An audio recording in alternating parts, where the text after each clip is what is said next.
하나님 말씀 읽고 말씀을 묵상해 보도록 하죠. 잘 들리시나요? 다행입니다. 역대상 17장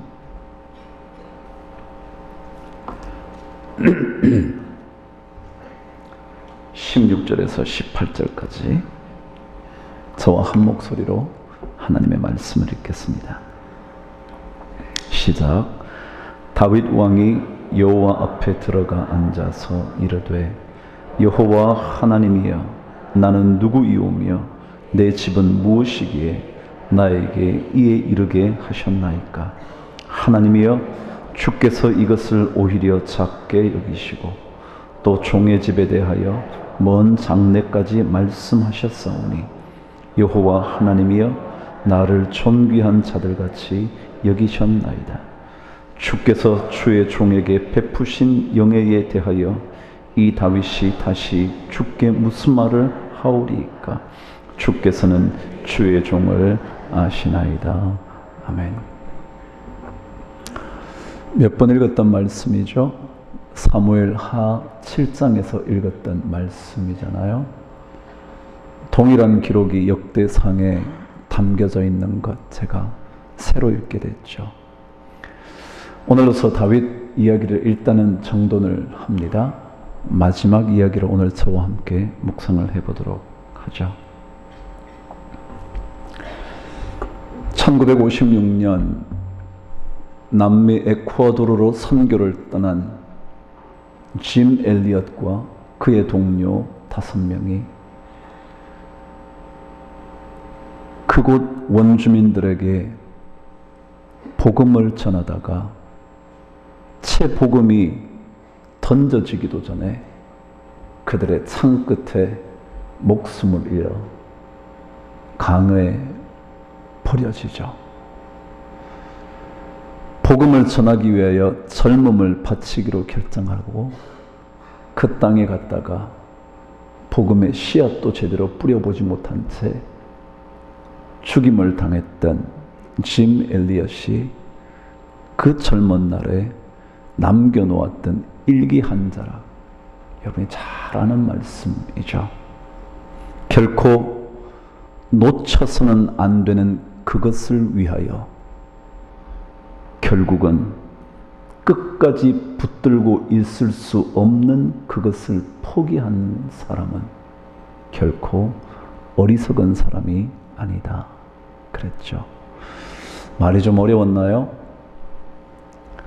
결코 포기할 수 없는 그 무엇을 위하여 아무리 붙들고 있으려고 해도 붙잡을 수 없는 그런 것들을 포기하는 사람은 결코 어리석은 사람이 아니라고 그랬죠. 우리 나머지 것들 쥐고 있을 것처럼 생각되지만 쥐고 쥐어도 놓아야 하는 순간이 오죠. 아니, 놓고 싶지 않아도 저절로 빼앗겨 버리는 경우도 있죠. 근데 우리는 그것을 영원히 붙들 수 있는 것처럼 그것만을 위하여 달려가고 있다면 오늘 짐 엘리엇의 이야기처럼 결코 놓쳐서는 안 되는 그것을 위하여 붙잡을 수도 없는 그런 것들을 미리미리 내려놓을 수 있는 그 사람이 지혜로운 사람일 거다. 그런 얘기겠죠. 그리스도인들이 결코 놓치지 말아야 할 게 뭘까요? 절대로 놓칠 수 없는 것이 무엇일까요? 구원일까요? 십자가일까요? 부활의 능력일까요? 하늘나라 천국의 소망일까요? 맞아요. 모두 다 맞겠죠. 근데 제가 이런 말씀을 한번 드려보죠. 그럼 구원의 시작이 어디입니까? 구원의 시작이요. 구원의 첫 출발이요. 우리는 익히 들어왔던 말씀, 오직 의인은 믿음으로 말미암아 살 거다. 믿음이죠. 그런데 성경은 그것보다 더 앞선 것 하나가 있다고 가르쳐 줍니다. 여러분이 늘 묵상했던 에베소서 2장의 말씀은 이렇게 말하죠. 너희는 그 은혜에 의하여, 그 은혜로 인하여 믿음으로 말미암아 구원을 얻었다 그랬어요. 믿음으로 구원을 얻는 것보다 먼저 언급된 게 하나 있는데 그것이 은혜라는 것입니다. 우리의 믿음이 구원을 가져오는 것이 아니라 믿음조차 하나님의 은혜로부터 시작되었다는 사실 때문에 사실은 가장 우리 그리스도인들이 놓쳐서는 안 되는 개념 하나가 있다면 그것은 바로 은혜라는 개념일 겁니다. 은혜라는 개념. 은혜가 없이는 우리의 믿음이 구원을 몰고 올 수가 없습니다. 그래서 우리가 언젠가도 불러보셨던 은혜 아니면 나 서지 못하리. 십자가의 그 사랑, 그 은혜 아니면 나 서지 못하리. 그런 거 불러보셨죠? 그래요. 핵심을 잡은 찬송이죠. 은혜가 아니면 구원받을 수 없다는 거죠. 십자가의 그 사랑이 있다 해도 주님의 은혜가 먼저 우리에게 나타나지 않았으면 결코 우리는 구원에 이를 수 없었다는 거죠. 가장 중요한 것은 그리스도인의 삶 속에 은혜의 자각일 거라는 겁니다. 내가 은혜 받은 사람이라는 철저한 고백이 있어야, 그래야 그 사람이 믿음의 삶을 살고 있다고 말할 수 있는 거죠. 다윗의 삶을 몇 주간 묵상을 하면서 저의 머릿속에 강력하게 새겨진 말씀이 있습니다. 오늘 역대상 17장 16절 말씀입니다. 저와 함께 다시 한번 읽어보겠습니다. 다윗 왕이 여호와 앞에 들어가 앉아서 이르되 시작. 여호와 하나님, 나는 누구이오며 내 집은 무엇이기에 나에게 이에 이르게 하셨나이까. 계속 반복되는 거죠. 사무엘하 7장 18절에 주 여호와여 나는 누구이오며 내 집은 무엇이기에 나를 여기까지 이르게 하셨나이까. 여러분, 이 말이 뭐죠? 다윗은 은혜를 알고 있었다는 거죠. 자기가 여기까지 오게 된 데는 하나님의 은혜가 있었다는 것을 고백하는 거죠. 그의 삶이 어떠했는지는 여러분이 다 잘 알고 계시지 않습니까? 그래서 다윗 왕에 대하여 시편 78편에는 이렇게 기록을 합니다. 또 그의 종 다윗을 택하시되 양의 우리에서 취하시며 젖 양을 지키는 중에서 그를 이끌어내셨다. 그래서 이스라엘 백성을 다스리는 왕이 되게 하셨다 라고 기록을 하면서 다윗이 어디에서부터 오게 됐는지, 양의 우리에서, 그리고 암양을 치는 그 자리에서 지금까지 이르게 됐다는 말씀을 하면서 그것이 바로 하나님의 은혜라는 것을 지적하고 있죠.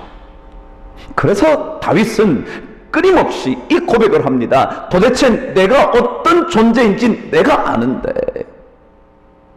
내가 이런 자리에 이를 수 있을 만한 사람이 아닌데 어떻게 하나님께서 저를 여기까지 오게 하셨습니까? 이게 은혜의 자각이라는 거죠. 다윗의 출발은 양의 우리였습니다. 저장을 지키는 그 자리였습니다. 여러분, 은혜라는 것은요, 나의 적음을 아는 겁니다. 내가 얼마나 보잘것없는 존재인가를 자각하는 것입니다. 만일 우리의 처음 출발을 생각할 수 있는 사람이라면, 그 처음 시절에 부족함이 많았던 그 시절을 떠올릴 수 있는 사람이라면, 그렇다면 그는 삶을 사는 동안 은혜가 무엇인지 점점 더 깊이 깨닫게 될 겁니다.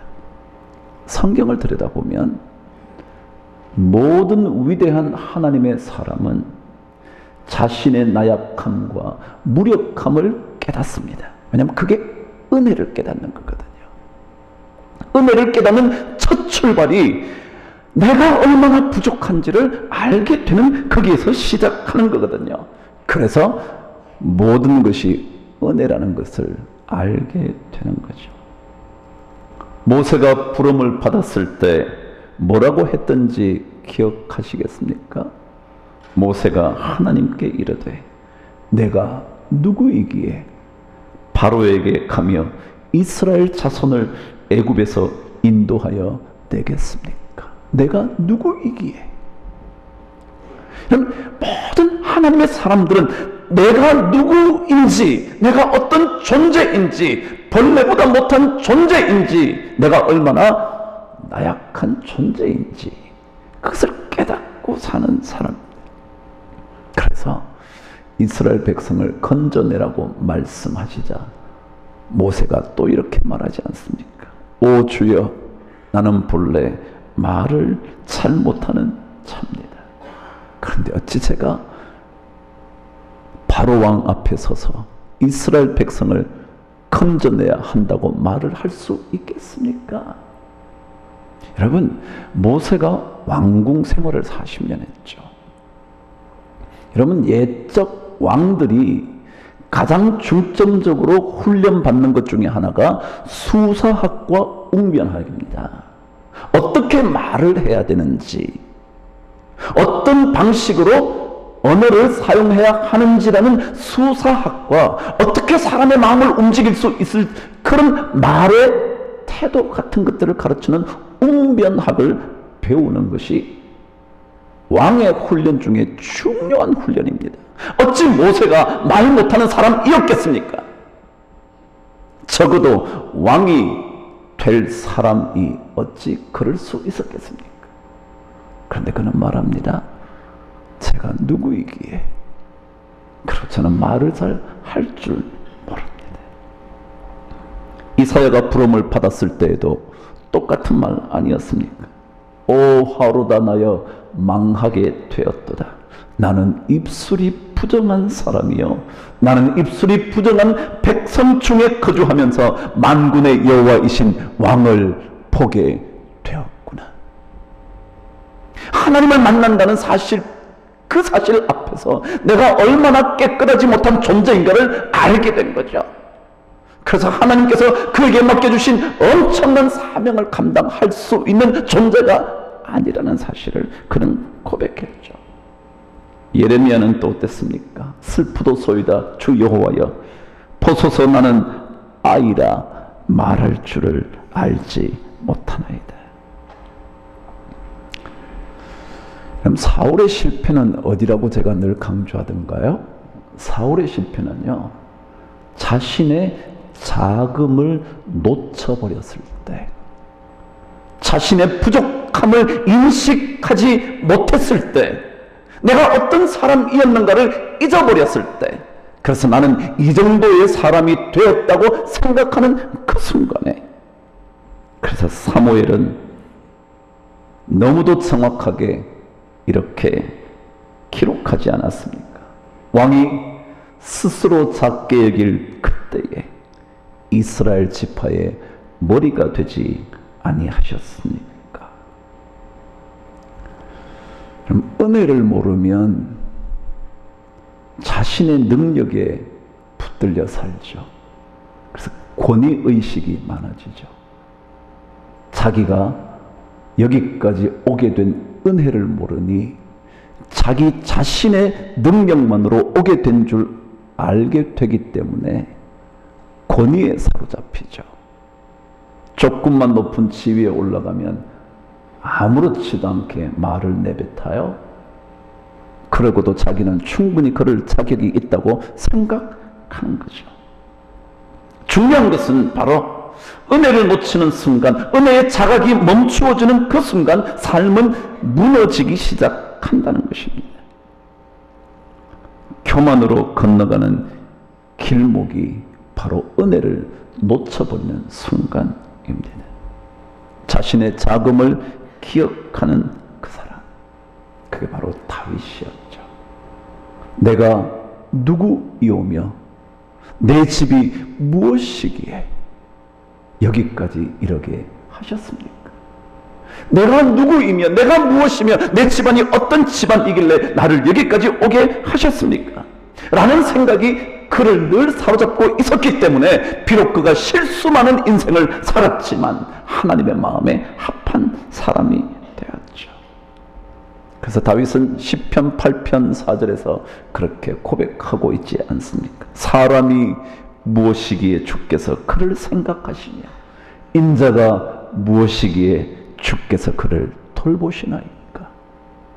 똑같은 말씀이 다윗의 시편 144편에 또 기록되어 있죠. 여호와여, 사람이 무엇이기에 주께서 그를 알아주시며 인생이 무엇이기에 그를 생각하시나이까. 그럼 은혜를 깨닫는 사람이 성숙한 사람입니다. 철이 들었다고 말할 때 그 사람은 은혜를 알기 시작했다, 그런 뜻입니다. 자식을 보면서 철 들었다, 그 얘기는요, 부모의 은혜가 뭔지 알게 됐다, 그게 철든 거잖아요. 하나님의 은혜를 깨닫는 사람이 믿음의 삶에 있어서 성숙한 사람입니다.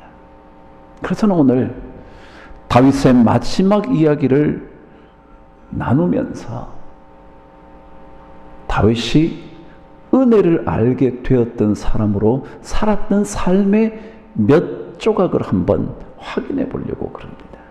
은혜를 깨달았던 다윗이 어떻게 살아왔는지. 제일 첫 번째 이야기 하나 들려드리겠습니다.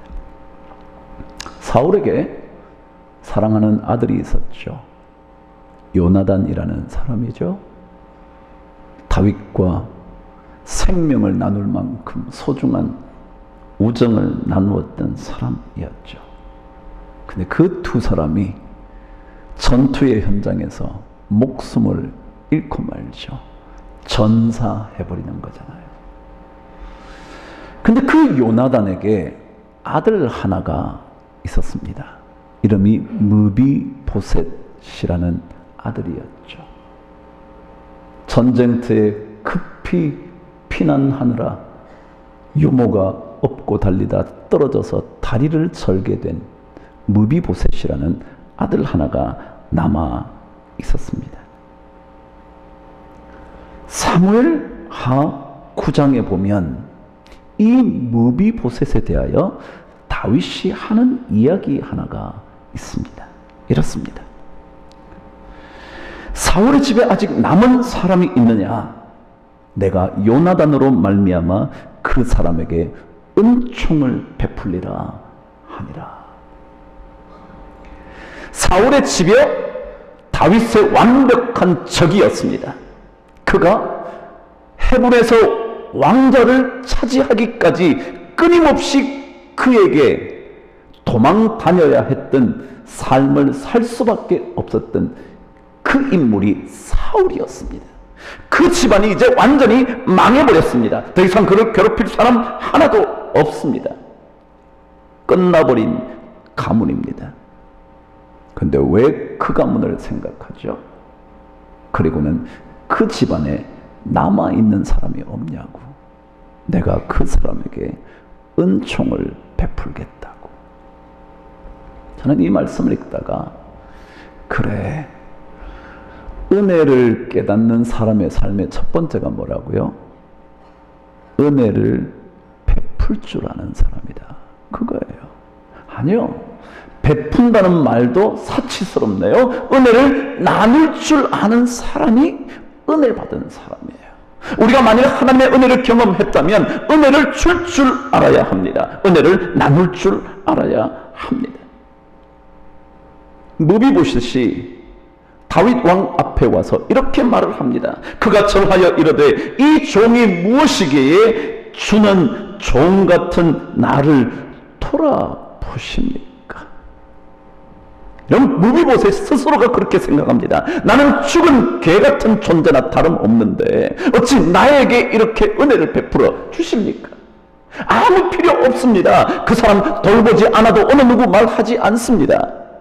은혜를 베풀어 준다고 되돌려 받을 가능성도 없습니다. 그런데 그 무비보셋에게, 죽은 개 같은 그에게, 아무짝에도 쓸모없는 그에게 그는 은혜를 베풉니다. 왜냐하면 그는 은혜를 알고 있었기 때문에 그렇습니다. 다윗은 은혜를 깨닫고 산 사람이었기 때문에 그런 겁니다.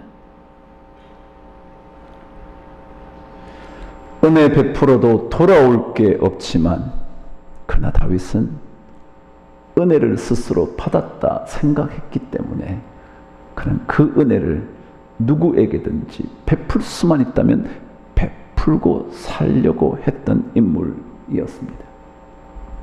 또 한 사람의 얘기가 등장합니다. 사무엘하 19장에 가면 바르실레라는 한 인물이 등장합니다. 바르실레는 누구였냐 하면 다윗이 압살롬이라는 아들의 반란을 피하여 도망 다니다가 잠시 머물렀던 곳이 마하나임이라는 곳이었습니다. 그곳에서 머물러 있는 동안 그와 다윗의 군사가 먹을 것, 잘 것 제대로 공급받지 못하고 있었을 때 바르실레와 그의 친구들이 그를 지극한 정성으로 먹을 것과 잠자리를 제공합니다. 마침내 압살롬이 죽임을 당하고 다윗이 다시 베들레헴으로 귀환할 즈음이 됐습니다. 다윗이 말합니다. 바르실레에게, 당신 나와 함께 베들레헴에 가자고. 그러면서 이렇게 말을 합니다. 사무엘하 19장에 보면 이렇게 기록되어 있습니다. 왕이 바르실레에게 이르되 너는 나와 함께 건너가자. 예루살렘에서 내가 너를 공궤하리라. 공궤한다는 건 섬기겠다 그런 거잖아요. 그럼 다윗은 바르실레로부터 은혜를 입었습니다. 진짜 필요할 때 그가 공급받았습니다. 근데 그가 그 사실을 잊지 않고 예루살렘 베들레헴 쪽으로 다시 되돌아가게 되었을 때 그를 부릅니다. 당신 나와 함께 가자고. 내가 당신을 이제는 섬겨주겠다고. 그러자 바르실레가 아니라고. 저는 나이도 많아 이 고향 땅에서 그냥 묻히겠다고. 그런 대신 내 아들 김함을 데리고 가줬으면 좋겠다고. 그러자 다윗이 이렇게 말합니다. 김함이 나와 함께 건너가리니 나는 내가 바르실레 당신이 좋아하는 대로 그에게 베풀겠고 또 내가 내게 구하는 것은 다 너를 위하여 시행하겠다고. 그럼 다윗은요, 은혜를 줄 줄 아는 사람이었어요. 이유는 다른 게 아니에요. 자기가 은혜 받은 사람인 걸 알거든요. 내가 누구이오며 내 집이 무엇이기에 여기까지 이르게 하셨습니까? 라는 은혜의 온전한 깨달음이 있거든요. 여러분과 제가 다 은혜 입고 살잖아요. 이 은혜 입은 사람들이라면 은혜 베풀어주는 은혜의 통로로 사는 것이 맞지 않겠습니까?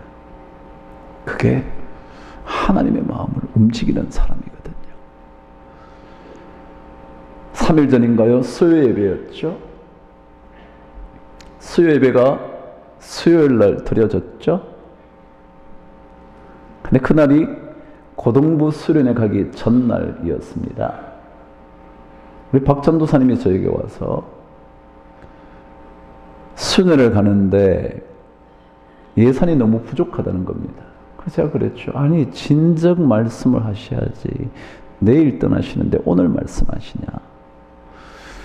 그러고는 제가 수요 예배 설교를 마치고 광고할 때 이렇게 말했습니다. 여러분, 우리 고등부 수련회를 떠나는데 예산이 부족하답니다. 여러분, 오늘 혹시라도 나가실 때 우리 수련회를 위해서 작은 정성을 좀 모으면 고맙겠다고. 이렇게 오늘 예배 오신 것도 감사한데 여러분들에게 이런 부탁을 드렸으면 미안하다고. 그랬는데요, 나가시면서 모든 성도들이 십시일반 헌금을 해가지고요, 너무너무 넉넉하게 나와서 고등부가 넘치도록 수련회하고 왔답니다. 한 성도님은 나가시면서 그렇게 말씀하셨잖아요. 너무 죄송하다고. 오늘 교회 오면서 지갑 놔두고 왔는데 내일 아침 새벽기도 올 때 꼭 가져와서 헌금하겠다고. 전 참 행복하죠. 왜요? 은혜를 알고 은혜를 나눌 줄 아는 사람들이 참 많아서 진짜 고맙더라고요. 우리 성도님들이요, 수요예배 괜히 나왔다가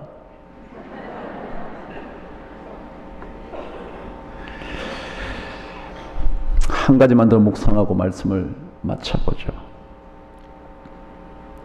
다윗의 삶을 자꾸 들여다보면요, 그가 진짜 은혜 받은 사람이네, 그런 생각을 자꾸 해요. 은혜를 경험한 그가 삶이 다르거든요. 우리가 보통 사는 삶과 너무 다르거든요. 그걸 보면 그가 진짜 그런 자리에 오르게 된 것이 하나님의 진짜 은혜지. 정말 깨닫고 산 사람 같이 느껴지는 거죠. 사울에게는 위대한 군장 한 사람이 있었습니다. 이름이 아브넬이었습니다. 총사령관이었습니다. 사울이 전사하자 아들 이스보셋을 왕으로 옹위해서 그를 섬길 만큼 충성스러운 인물이었습니다. 얼마나 탁월했냐 하면 다윗 군대와 전투를 벌이다가 패배를 합니다. 그리고 도망을 갑니다. 도망을 가는 중에 다윗의 군장 한 사람이 달려옵니다. 아사헬이라는 사람이 달려와서 그를 죽이려고 하는데 도망가는 와중에도 그 아사헬을 죽일 수 있을 만큼 탁월한 군장이었습니다. 그런데 그가 나중에 요압이라는 인물에게 죽임을 당하죠. 요압은 아사엘의 형이었거든요. 그래서 원수를 갚듯이 그를 죽여버리고 말죠. 그도 아주 비열하게 아닌 것처럼 오라고 그러놓고 죽여버리죠. 그 일에 대하여, 아브넬의 죽음에 대하여 다윗이 어떻게 반응하고 있는지 성경은 기록하고 있습니다. 제가 그랬죠. 사울과 요나단이 죽어버렸죠. 그 집안 이제 볼 것 없어요. 그런데 그 집안에 남아있는 사람이 있냐? 그랬던 것처럼 이 아브넬이 죽었다면 잘 됐잖아요. 적장이 죽었는데 뭘 아쉬워할 게 있어요. 그런데요, 성경은 그의 죽음에 대하여 다윗이 얼마나 슬퍼하고 있는지 이렇게 기록을 하고 있습니다. 사무엘하 3장에 보면 이렇게 기록합니다. 다윗이 요압과 및 자기와 함께 있는 모든 백성에게 이르되 너희는 옷을 찢고 굵은 배를 띠고 아브넬 앞에서 애도하라. 이스라엘 아브넬을 헤브론에 장사하고 아브넬의 무덤에서 왕이 소리를 높여 울고 백성도 다 우니라.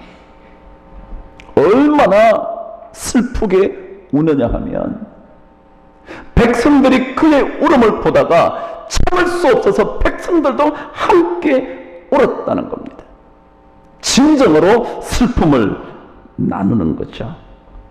저 혼자 이 말씀을 읽다가 그래, 은혜를 알고 나면 남의 실패를 즐거워하지 않는 사람이 되는 거구나. 내가 애도는 못할 망정 남의 아픔, 남의 실패, 남의 잘못에 즐거워하거나 기뻐하지 않는 사람이 은혜를 아는 사람이구나. 그래서 은혜를 받고 나면 관대한 사람이 된다는 거예요. 관대한 사람, 넓은 사람이요.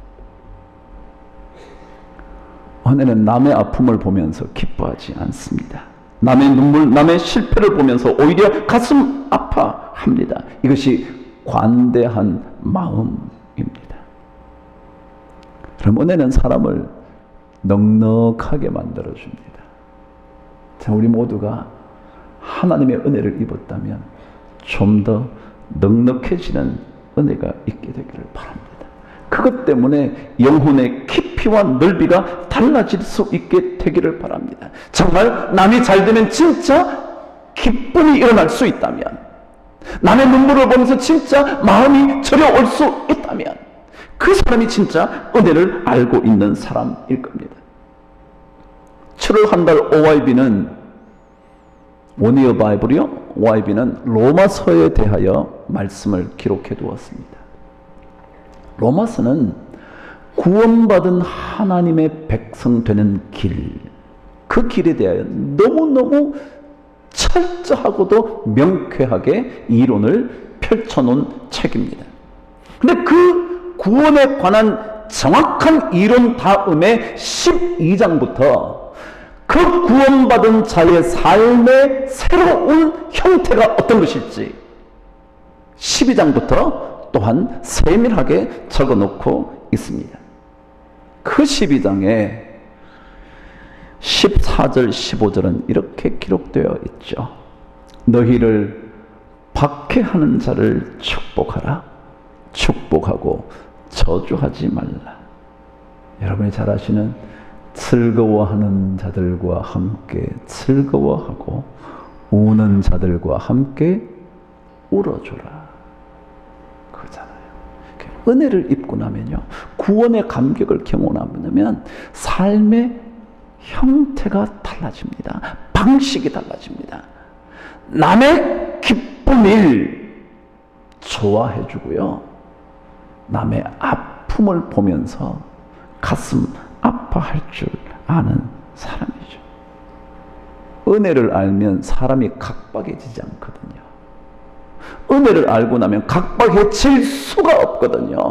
은혜를 모르니까, 자기가 받은 은혜를 하나도 모르니까, 아내로부터 얻게 된 은혜를 하나도 모르니까 자기 잘한 것만 생각하는 남편이 되죠.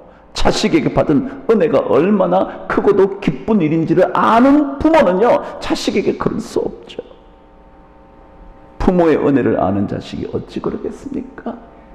그런 거죠. 은혜를 알면 사람의 마음이 점점 더 넓어지게 되죠.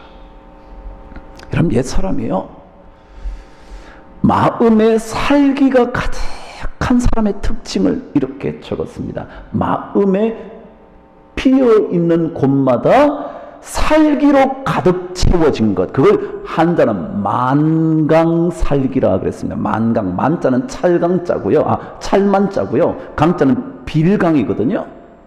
살기는 아시죠? 죽일 그런 기회, 기운들이요, 필요 있는 곳마다 살기가 가득한 사람이 있다는 거예요. 그 사람이 누구냐? 이렇게 적었습니다. 남의 선함을 들으면 의심부터 하고, 남의 악함을 들으면 덮어놓고 믿는다. 이런 사람은 마음 빈 곳곳마다 살기가 가득한 사람이다. 문인선적, 문, 들을 문자요, 인, 사람 인자요, 선, 착할 선자요, 사람의 선함을 듣게 되면 즉 뭐라고 생각하느냐면 의심한다 그랬대요. 사람의 좋은 것을 에이, 그 사람 그랬을까? 그것도 생각한다는 거예요. 의심부터 한다는 거예요. 그리고는 문인 악, 그 사람의 악한 것, 좋지 않은 것, 잘못된 것 듣기만 들으면 즉 신이다 믿는다는 거야. 무조건. 남 잘못된 게 있으면 확인도 안 해보고 무조건 믿는 거야. 그래 맞아, 그 사람 그렇다. 그런 사람이 뭐라고요? 살기가 가득하다. 만강살기, 차 만강살기하라 그랬습니다. 여러분, 우리가 은혜를 입었다면 남의 아픔에 대하여 너무 기뻐하지 맙시다. 아니, 남의 잘된 일 보거든 제발 좀 기뻐합시다. 잘된 것 들으면서 오히려 의심하고 그 사람을 깎아내리려고 그러고 그런 사람 되지 말고요. 다윗처럼 아브넬 군장이 죽은 것에 대하여 애도하면서 애도의 시까지 짓습니다. 애도의 시까지 지어요. 그런 사람이 하나님의 은혜를 경험한 사람일 겁니다. 여러분, 사람은 은혜를 알아야 성숙한 겁니다. 믿음의 삶도요, 성숙한 믿음을 가진 사람들은 좀 더 관대합니다. 아내에 대하여 좀 더 관대하고요, 그리고 남편에 대하여, 자식에 대하여, 부모에 대하여 넓은 마음으로 바라봅니다. 이것을 아직 못한다면 우리는 아직 은혜를 깊이 자각해보지 못한 사람일 겁니다. 엘리엇의 이야기로 말씀을 마치죠. 그가 그의 일기에서 이렇게 말을 했습니다. 주님, 오래 살기를 구하지 않겠습니다. 오히려 내 삶이 주님을 위하여 불태워지기를 간구합니다. 참 젊은 20대의 청년의 일기 속에서 이런 것들을 발견할 수 있다는 게 참 놀라운 일이죠. 그의 삶의 목표는 하나님의 발자취를 남기는 것이라고. 내가 얼마나 잘 걸어와서 내 걸 좀 남기고 그런 게 아니라 하나님의 발자취를 남기는 것. 여러분, 6주 동안 우리 다윗의 삶 묵상했는데 우리 모든 성도들에게 다윗의 삶 한번 때때로 기억되어서 정말 다윗처럼 은혜를 깨달아 남에게 은혜를 나누어 주고 좀 더 넉넉한 인생이 다 되기를 주님의 이름으로 축복합니다. 기도하겠습니다.